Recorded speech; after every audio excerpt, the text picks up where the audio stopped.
If you're planning a romantic Valentine's Day dinner or special event, or you just love chocolate, then this video's for you.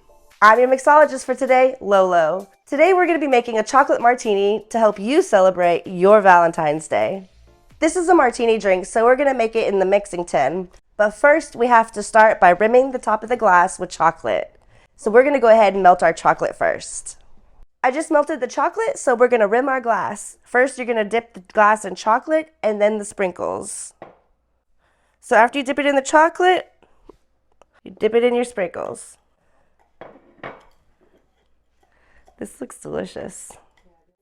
And your Valentine's Day partner is going to love this. Look how cute that looks.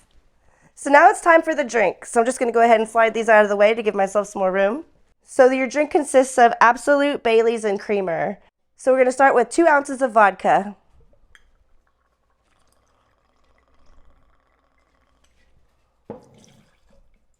Next, we're going to do 2 ounces of Bailey's, and we chose strawberries and cream for Valentine's Day because it's pink. So 2 ounces. And then 1 ounce of your coconut. We used creamer, but you can use milk or anything else that's a thicker consistency. 1 ounce.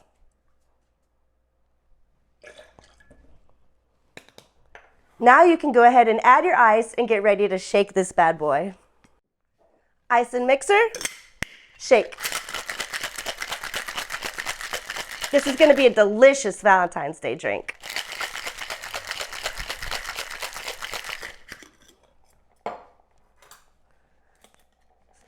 All right, go ahead and pour it into your glass.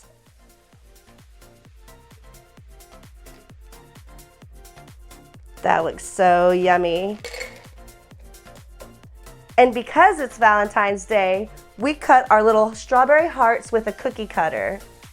You don't have to do this, but this is an extra little touch to impress your mate. So just get your little strawberries with the cookie cutter and then float them on top. Isn't that cool? They float. Now you've got little hearts all over your glass. And it's as easy as that. We hope you have a wonderful Valentine's Day. And thanks for joining us.